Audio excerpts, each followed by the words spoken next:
Hey there, Streakers. We are so excited to be with you today. Today on the Streaking Podcast, we're diving into the kind of leadership that inspires and motivates, the kind that transforms teams.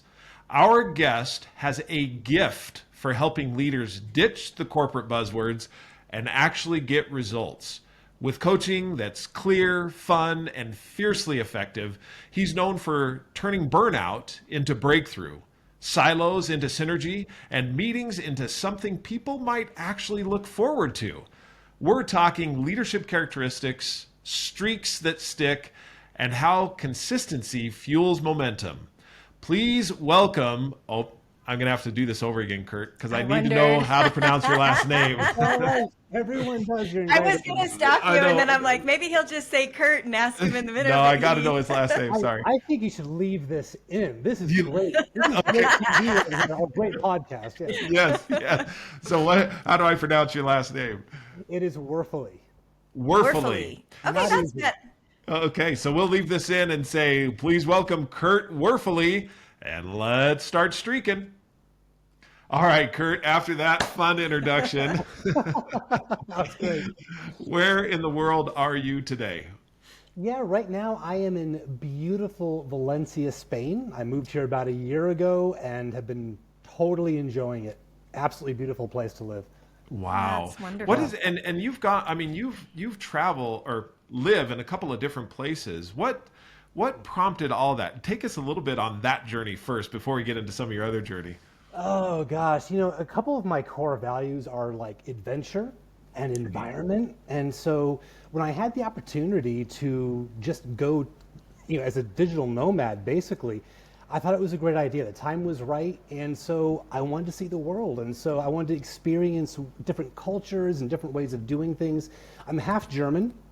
And so I've been to Germany plenty of times visiting family, but always loved Europe and always wanted to get back. So while I was here, now it's all close, right? Like kind of like the States, going Yes. from Bangor, Maine down to like Boston isn't a big deal, right? So I do work out of Scotland, Glasgow area. My significant other is up there. And so I'll go back and forth, and it's been great. It's been wonderful to be able to show my daughter Europe and get her, horizons expanded. It's been a wonderful trip.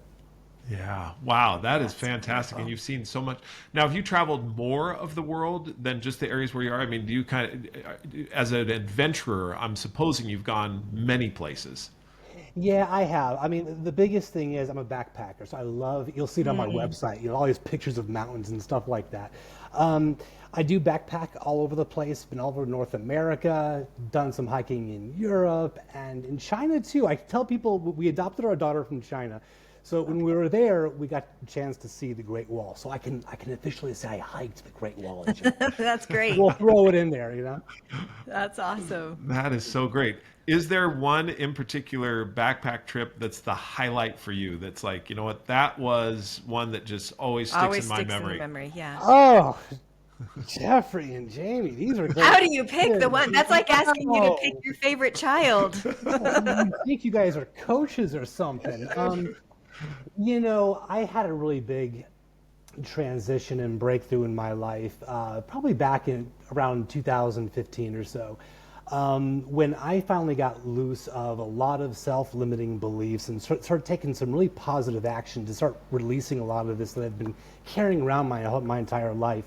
And when I started making some of these goals and dreams I had a reality, I actually took a trip to celebrate.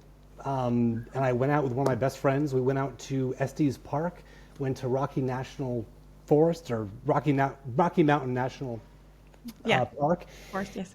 And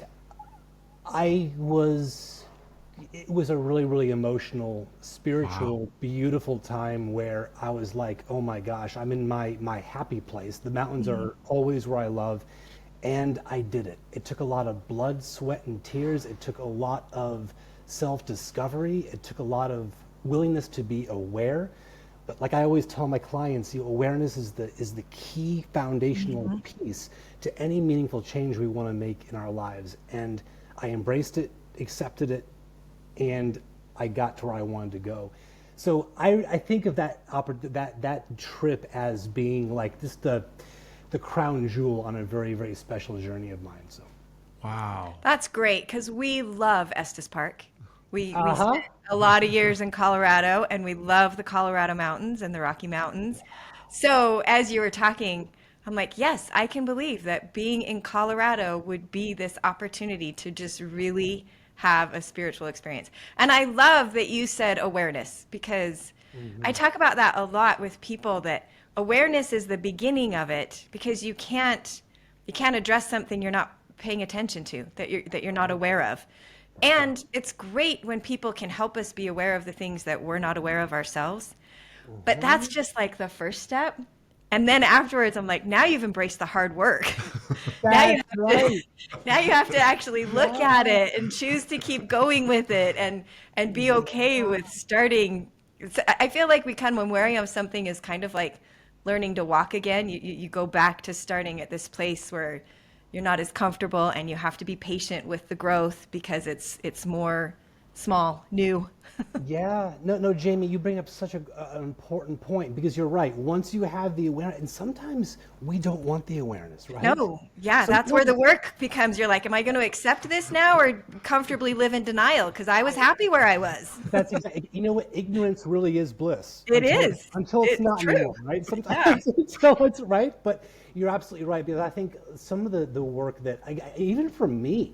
That was really difficult was that second step after the awareness. I think you kind of touched upon it, the acceptance. Yes. Now I have to accept what I'm seeing. And am I okay with saying, okay, it is what it is. It's not what I wanted it to be. It's not what I would hope it would be, but it is what it is. But it is what it is. It's okay. Yep.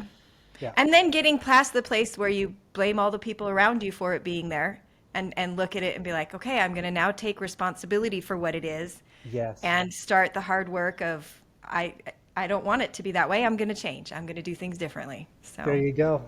Yeah. Great. I love it. I love it. Jamie, it sounds like you've had a little bit of personal I know. Well, I experience. love when you're like, I addressed my limiting beliefs. I'm like, yes, I need to address my limiting beliefs. But then there's that whole part where you're like, do I want to address my limiting beliefs? I don't know. Some days I'm like, no, I'm happy with my limiting beliefs. And then other days you're like, these are dragging me down. I have got to figure out a way to do this. That's it. So- You know what? Limiting beliefs can be very appealing because they originally they're there to keep you safe, quote unquote. Right. People who are listening, quote unquote, keep you safe, right? Until they don't serve us anymore. So they're not working anymore. Yep. Yeah, and so they can be very comfortable. It's like, oh, no, I'm okay with that limiting belief. I'm good with Right. that. I don't want to change. I'm not even going to label it as a limiting belief. Right now, it's my No. reality. Yeah, that's it. That's it. You're right. So Love it. tell us about, so you are in the healthcare industry. Tell us how you made that transition from tell us how you got involved in the healthcare industry and then how you kind of transitioned into being a coach of healthcare leaders.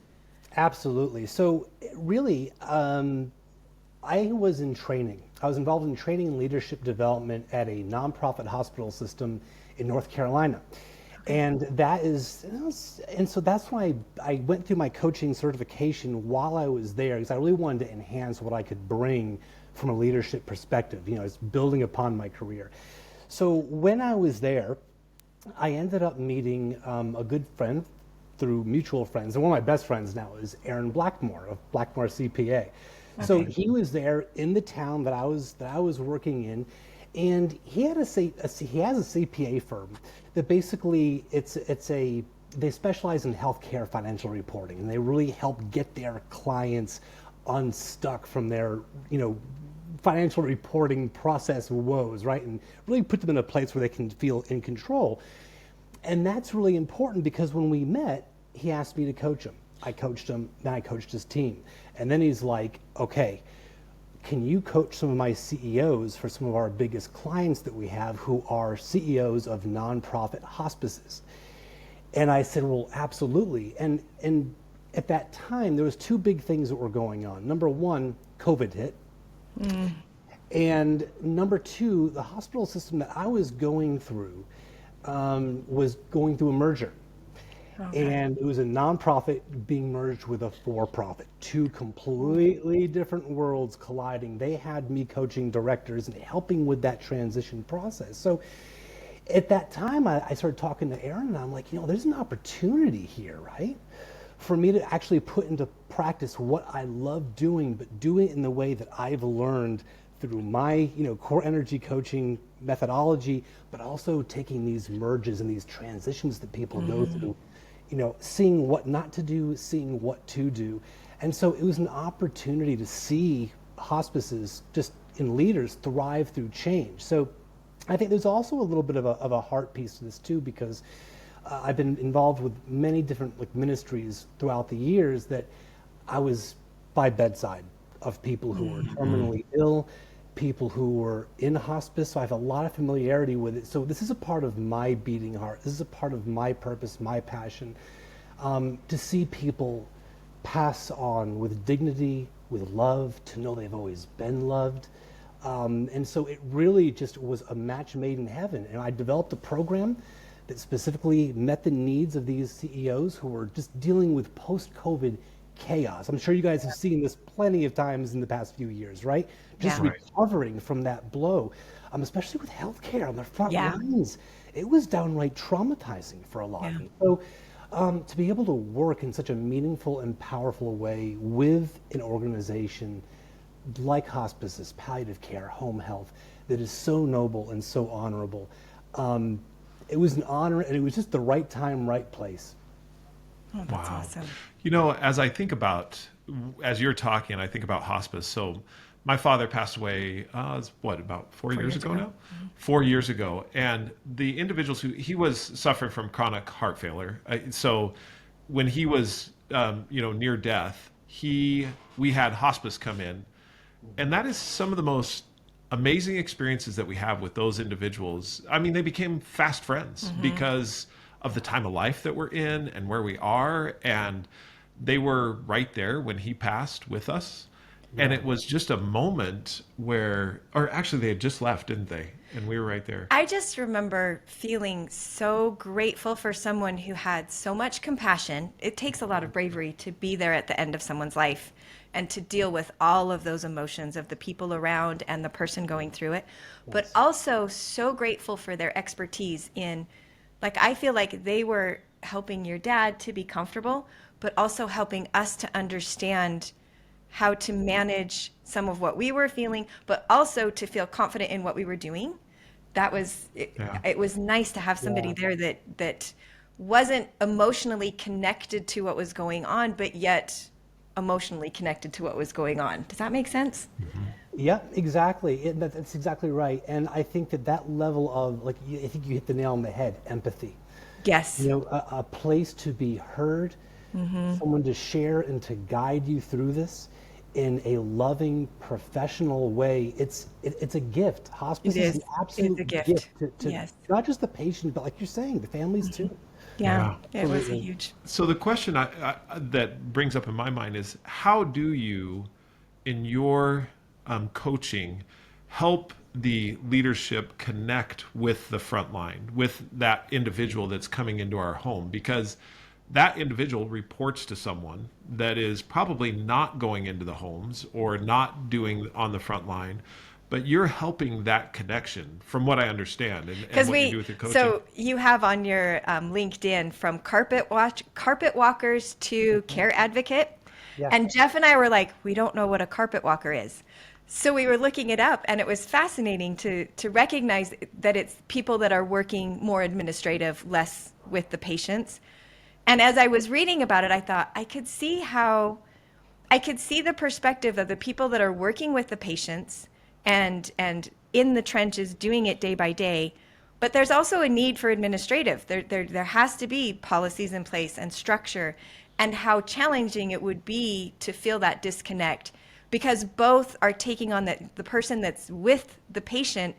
There's a lot of emotion and physical strain and knowledge that's being on the front lines, but there's also a lot that they aren't seeing from an administrative perspective, that I'm like, yeah, budgets are important. You need money to fund these things, and you need structure, and you need policy. So it seemed like your coaching was helping both of those people to be able to communicate with each other. Yes, yes, yes, and yes. And not just those, specific teams, but the entire organization. Okay.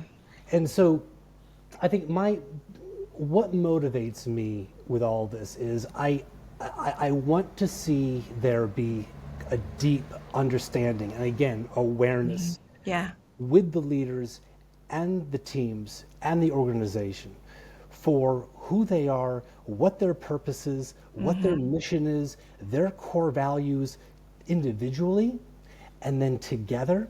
I think that's how we bridge it. We bring them together so that, managers and leaders aren't just managing teams, but we like to say that they're truly inspiring change and compassion in what is a very, very, challenging environment. So I think when we can help breed authenticity within our leaders and within our teams, I think this is what's going to foster that psychological safety, right, where everyone can thrive. So it really, I think, bridging it down to is people understanding themselves first. It sounds kind of simplistic, but that's where we go in first. So how do you do that? How do you go in and help people understand themselves first? What are some In a of this? professional setting too. Yeah. Yeah, absolutely. One of the reasons why I chose IPEC is because they have an assessment called the Energy Leadership Index Assessment. And it's not a personality assessment, it's an attitudinal one. Just real quick before, for our listeners, explain what IPEC is so that they have a little bit more knowledge. Yeah, so excuse me. Yeah, I'm always like rattling it right off. It's the Institute for Professional Excellence in Coaching, and IPEC is they are an accredited coach training program. They're one of the top in the world, and they have a proprietary, basically report called the ELI Index.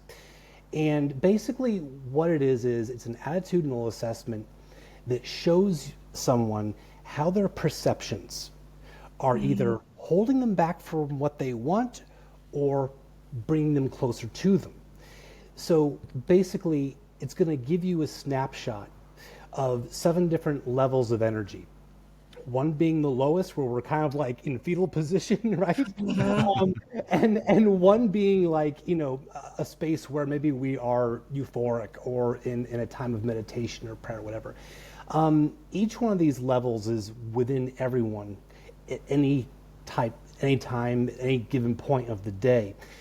And we want to be aware of the energies that are being developed because of our perceptions. And so when people are aware of how their perceptions are changing things for them, they can make a change because it's subjective, right? Our perceptions are subjective. Right. Yeah. They can be changed. So that's where I start. I start with the individual. We go through an ELI and we find out where are these different 7 levels of energy really showing up and affecting you and holding you back or pushing you forward. And we start releasing those, because the way that we do anything is how we do everything, right? And what ends up happening is as they start learning more about themselves and how they see and view others in the world around them, we're able to actually help them start integrating with each other in the same way. Wow. So it's kind of like a long way to answer a simple question, but No, that was really good. That was because first of all, I love that you start with yourself, because honestly, we can't change anybody else, but we have a lot of power to change ourselves.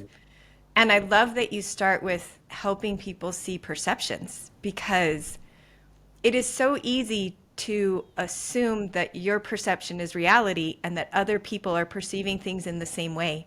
And I've had so many times where through communication, even with Jeff and I, we've been married almost 34 years.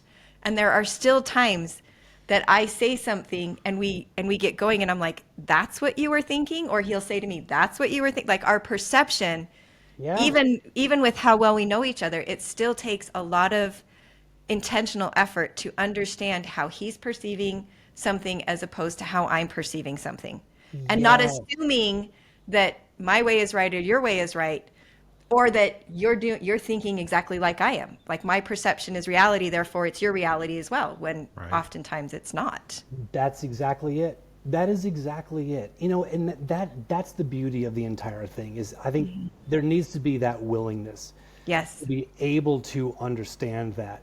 And when it does, it opens up all sorts of possibilities and growth opportunities for people like they've never seen before. It's really great. I mean, we go back to the limiting beliefs too, right? That's those limiting beliefs are what can put us into Yes. those energy levels and affect our perceptions, right? Whether they're right or wrong. So when you say energy levels, I don't know if this is, but I've been thinking a lot lately about the amount of energy that my thoughts are taking in the sense of the cost of the thoughts. Like how much am I going to have to Yeah. pay for, is it that same, is that kind of that same concept that yes, you have a lot of energy because you've been able to recognize these thoughts, or this perception or this place that you are is taking all of your energy and it's not leaving you much for other stuff. That's precisely it. So the way Okay. that I explain the energy levels and how, because everything is an energy, right? Like the air Right. that we breathe has energy in it, right? There's molecules buzzing around and atoms and whatever all that scientific stuff is I forgot from years ago, right? All that movement. Yeah, all that movement, right? I often tell people, oftentimes it's like a light bulb that's screwed into your ceiling, right? We can turn the power on, the energy on, and the light bulb gives light, it gives warmth. What was dark, we can see now, right? It's great. We'd all agree that's a good thing.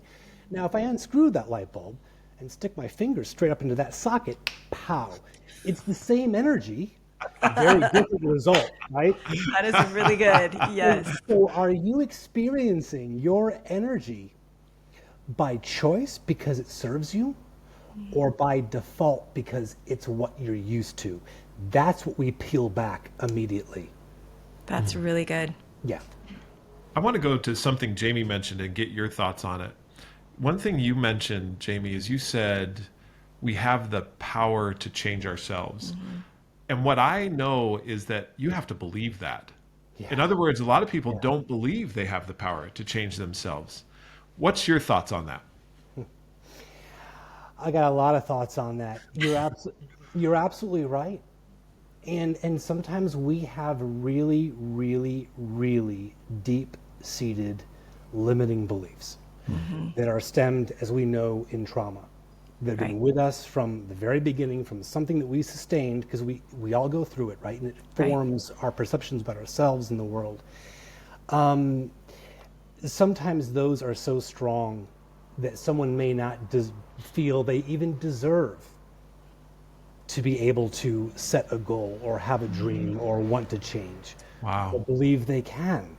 Yeah. Now, we get into a different realm when it comes into therapy for that. That's not, however, coaches, we can dip our toe in the pool of the past, as I always tell people, just to bring some of those thoughts to the forefront. So that is, and I think that's what makes it really, really, difficult for some people. And again, like we talked about, sometimes it's doing the work. Yeah. There are people who, coaching, it might be really good because it's like a first step. They may not go to a therapist to help get free from that, but they will feel comfortable going to a coach. Well, we can start getting awareness at least, right, until the next Right. step. But I think I'm not sure if I answered your question or not, but I think No, that that's good. it's exactly right on in the sense of you answering my question is regard those deep-seated beliefs, limiting beliefs and so forth, like what we've talked about, stop me from believing that I have the power to change. So Right. once you've uncovered that, once you've somewhat looked at it and dipped your toe into that past and uncovered it, and people are willing to look at and say, okay, I do have power to change. I do see my energy level. What's next? What's the next things that start to happen in order to get them to engage with their team, with the organization, and so forth? absolutely. I want to see them have a quick win. No. That's what I want to see. Yeah. And what does that do for a person when they get that quick win? You know what? It gives them hope. I did not believe I could do it, and I overcame that. I can see a different reality now. I can see a different truth now. I can see how that perception I had before was incorrect, right? And so I think that is one of the things that's so critically important, is to be able to have those first little wins. Why I love the My Streak win, because that once we learn what starts working, we can start tracking them down, right? And again, it might be something as simple as, let's say, a leader who has a team member who they have a really difficult time having conversations with. And a lot of the strife comes from their own perceptions about the other person that maybe you weren't even right. Mm-hmm. Once those things can get unlocked and they start, like you were saying, Jamie, taking accountability and responsibility for themselves and the content of their own thoughts and beliefs, we can start seeing synergies, communication, people coming together, people empathizing more, working better. And then it's like, okay, so that worked. You tell me what's something we can do every day, every week to keep this going. Who else are you having perceptions about this? And maybe it's someone, it's not even at work. It could be your family, your spouse, your friend, right? But we want to see that start growing. Wow, so just a quick streaking moment here, because I love what you're saying, and it relates so much to what we talk about as far as the power of a small win, which is actually an HBR article that we used in the research for streaks and making streaks laughably simple. One of the streaks that I heard just come out here is, once take an opportunity every day to identify either an energy level or a limiting belief or a perception that I might feel, Yes. and either just write a quick sentence on it or write it down. But that could be a streak, and I'm looking to you to say, yes, that's true, or Jeff, you're completely out. Wow. That could be a streak that says, that helps me now to start to overcome some of those perceptions and start to be that leader that's mindful. I also think it brings awareness to the foreground. It gives you a doable task to have awareness, which I think is awareness can be a difficult thing, because you can start with awareness and then life gets busy, or you have, Jeff and I call the run home to mama principle, where you get under stress and you go back to what comes naturally. You go back to doing what you've always done. Yes. And so having a streak, once you've had something that you've become aware of, I think setting a small winnable streak that you can do each day increases that awareness, which also then increases your confidence as you start to see things that you would have missed before. You bet. That is exactly it. That's exactly it. Once you find that tendency or that little thing that's been holding you back, and you're aware of how you want that to change and how you would rather feel, you can make it a goal and a streak, right? Day by day. What at the end of the day, I'm going to take a look back at my day, and I'm going to say, you know what? Did that come up? Was I feeling that way today? I know this is a piece of contention for me, right? I know this can kind of set me back. I've been dealing and working on it. Where did I overcome it today? Where was I even where was I aware of it today? That's what I was going to say, is even where was I aware of it? Because stopping and taking time to look at how you responded to things or how you reacted to things has a huge amount of it's hugely beneficial. And I think it's the first step to being able to improve. And one of the things that I love about the streaking methodology is it gives you the grace to have the time to improve, because we don't, once we're aware, it doesn't mean that we're not ever going to do it wrong anymore. It's just the first step of like, now I'm aware. And in fact, sometimes it can be hard, because I think this is sometimes why people don't want awareness, is once you become aware, sometimes you're like, oh my gosh, I can see it everywhere. Like all I can see is how I've been, and that can be difficult. That can weigh on you. And so giving yourself small wins where you're like, okay, I was aware of that. I didn't handle it good, but I recognize that I didn't handle it good, and I can work on handling it better next time. Like, it gives you that time to get better, to practice, to be patient with yourself as you make those changes. Jamie, I love everything about that. I absolutely love that. And so, and here's another streaking idea. I mean, this is actually, I'm thinking about this right now, because one of the exercises that we always give to, my clients is, okay, once you've had your ELI assessment and you know where you're at and where these energy levels are living inside of you during, normal times when you're calm and then times of stress and you're making your plans, number one, be aware of the energy levels during that day, during your day. But then the next piece is start walking around the grocery store. Look at other people interact and see what energy level they're resonating at. Be able to see it coming and going. And now we start becoming masterful, right? Wow. We're a great streak, yeah.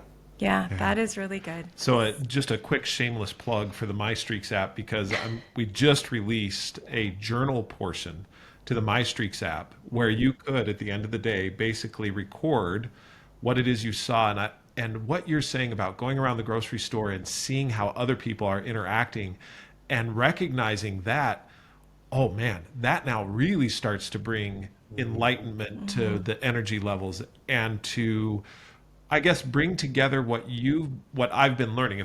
If you're my coach, what I've been learning from you, and be able to see it in such a way that now I can actualize it and start to be even better. Am I on course there? You're totally on course, and you can see the result, right? Yeah.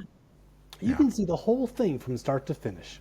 Yeah. Yeah. I also think I love the idea of walking around the grocery store and identifying, because I wonder if you would develop more compassion for people that are in those lower energy places, that you're like, you know what, because you recognize some of the things that bring your energy down. And instead of being annoyed with those people, you can start to have compassion and be like, there's something going on in their life that is taking a lot of their energy. So they don't have any as a mom, I feel a lot like when you're in the grocery store with your little kids, it is not your best parenting moments, and I don't want to be judged on those moments.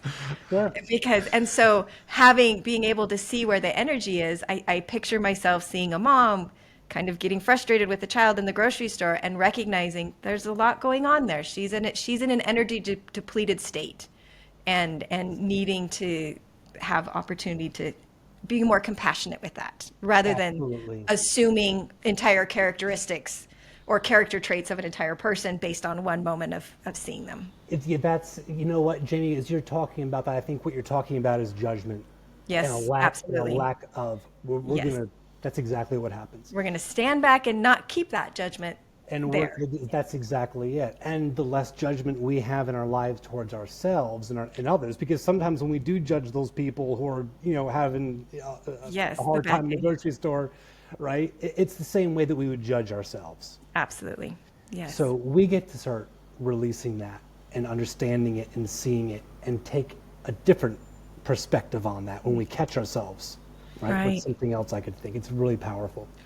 One of the things that you recently wrote, Kurt, in your LinkedIn post was about feedback. And are you really hearing the feedback from your teams? And what is that feedback? So as we progress in this conversation, I think I've recognized something in myself. I'm now trying to see in others. How do I now receive and encourage feedback? And what is your view on that? Because some feedback is good and some feedback is not helpful. So how do I look at that and receive it? What is your view on it? Yeah, absolutely. Yeah, I think feedback, it depends on how it's delivered and the intention and the energy behind it, right? So, some feedback isn't really feedback. It's just clawing your face off. So I think that with feedback, and I think let me get your question one more time so I can just zero it in, Jeff. Yeah. As far as receiving feedback, I'm looking at it and how do I solicit to get that feedback from my team or from really being able to hear it? I mean, one of the questions you ask is, am I truly hearing my team's feedback? Mm-hmm. Yes. What does that look like? I think it looks like vulnerability, and I think it looks like leadership courage. And one of the things I've always encouraged my clients to do, I forget the coach who did this. I found it on YouTube and I thought it was genius, but it was 6 questions. Maybe you guys might know. It was basically the 6 questions that every manager should ask their team on a regular basis. I think it is important, in order to solicit it, to expect it and to have that baked into how you do things as a culture, as a leader. We will have two-way alignment and communication. So every 3 or 4 months, I'm going to meet with you and I'm going to ask you, where do you think, I'm going to tell you, here's where I think we're going. Where do you think we're going? Here's where I see you're doing a great job. Where do you think you're doing a great job?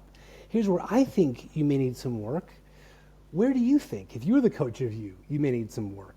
And one of those questions that's really important is, I've given you some feedback and I've heard what you have said. Now, what feedback would you give to me to be a better leader and a better support to you? Mm-hmm. And you give them the opportunity. And then, okay, great. How can I help you? Right? And so there's accountability right there. Mm-hmm. And that's really, I think, to solicit it, good, healthy, honest communication and feedback back, you model that. Mm-hmm. And you make it a priority to do that every single few months. So, a question for you. As you teach this, you've had feedback given to you in your life, as far as that's concerned. I have, you have. I'm just curious, when's a piece of feedback that was hard for you to receive, and how did you get your energy level to the place where where you could receive what was needed to be said? Yeah. Boy, just a couple of weeks ago. That's a big question. No, it's a big question. Speaking of being vulnerable. No, you know what? It's an excellent, exquisite question. So just a couple of weeks ago, let me think about how I'm going to formulate this for a second. I'm with you. Yeah. But basically, I think I had received feedback that stung a little bit, mm-hmm. from a very close, loved one. And I think how I'm able to process it is, upon hearing it, your body can trigger. Mm-hmm. Absolutely. Okay. And so that's natural. Be aware. Mm-hmm. I'm triggering right now. I'm getting tense. My chest is tightening up. I'm feeling vulnerable. I'm feeling scared. I'm feeling like they're going to hate me forever and leave me. All these, mm-hmm. right, starts going through. So be aware that that's going on. Also be aware of who you're talking to. Mm. I think for me, if it's someone who I know and love and trust, then that's going to provide a level of psychological safety for me. So we're kind of weighing out, who is this coming from, but we're listening though, and we're actively listening. And that's the other piece. I mean, for me to be able to accept it, I make sure that I'm really clear with what they're saying. And I will go back and I will say, thank you for sharing that. Tell me, but then I'll go ahead and tell them, this is what I'm hearing you say. Mm-hmm. Yeah. And this is why it matters. And it makes sense why you're feeling that way. And really try very hard to understand that. I think those are the key components for me, to really listen and to really take it in not a defensive way, because the second that happens, it kind of clouds the entire conversation. So remaining calm and then kind of taking it back and weighing it out and saying, okay, have I heard this before? What's the validity? I want to look at myself. It's always a balance, isn't it? Yes. We want to take a real honest look at ourselves and who we are, our tendencies, our perceptions, what other people have said, and it kind of paints a story. Kurt, yeah, you kind of get this way when you get stressed out. Mm-hmm. Oh yeah, I heard that before. Okay, yeah. I got to give that to him, right? Versus, is this right out of left field? And is this really not pertinent? Is there something else going on that I'm not seeing, and this is surface level, has more to do about them? It can be difficult, right? And depending on the weight and how big the feedback is, I might get a couple of my good friends who know me really well. Hey, I got this feedback. Have you seen that? Can I work it out with you real quick? That's how I accept it and process it. And this person who had the feedback for me that was hard to take, it was a gift. Yeah. I set a streak, it's been a couple years ago now, to seek out feedback because I recognized that feedback is a skill. Like there is so much to it, which means you mean like receiving it or receiving giving it, or giving it, all of it. The whole process of Yeah. feedback is a skill. Because what you said right out of the chute is, well, it depends on how the feedback was given. Is this, am I giving you feedback reactionary because I'm really frustrated with the situation, or have I taken some time to think about how you're going to receive it, and maybe I can say it in a way that's more positive? All of that is skill based. But yes, definitely being able to take feedback is, in my mind, a lifelong skill that I want to keep practicing, even though it can be difficult, because how many of us, it's hard to actively ask for feedback.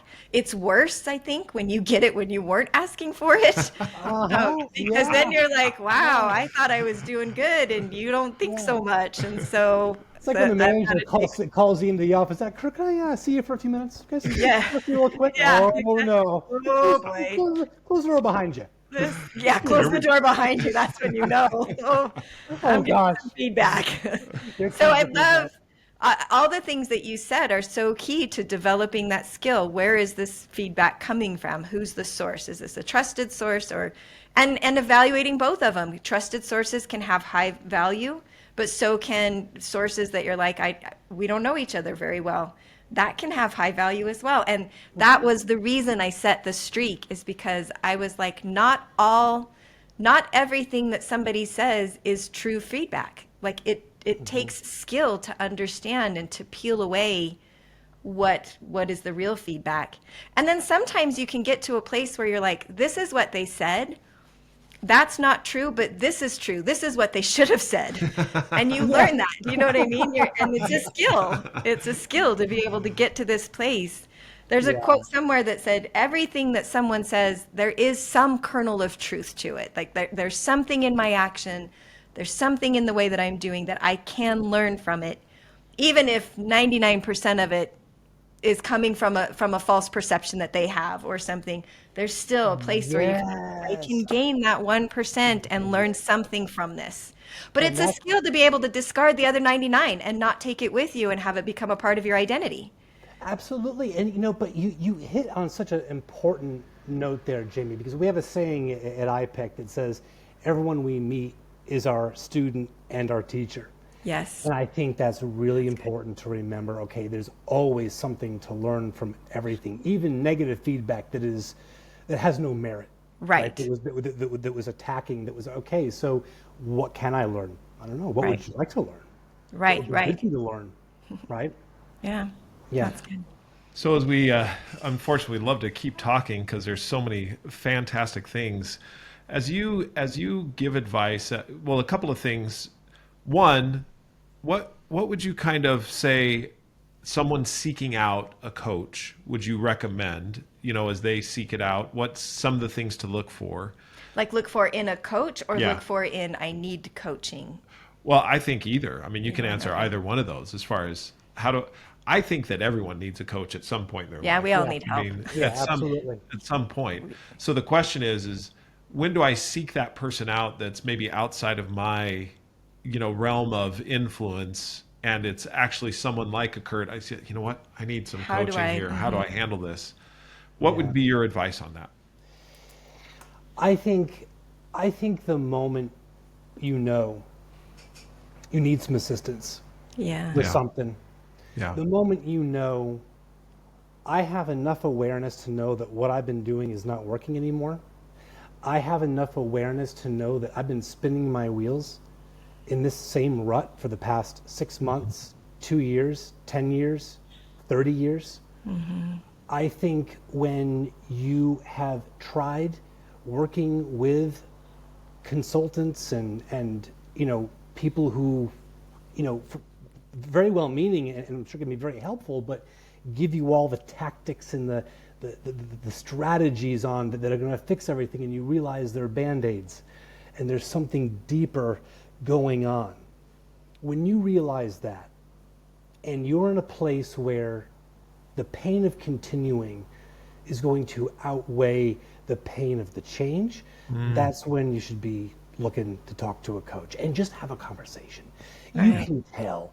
They're all going to give you a free hour consultation because they want to know. I want to know if you're someone who I want to work with, right? Right. It's two-way alignment again, right?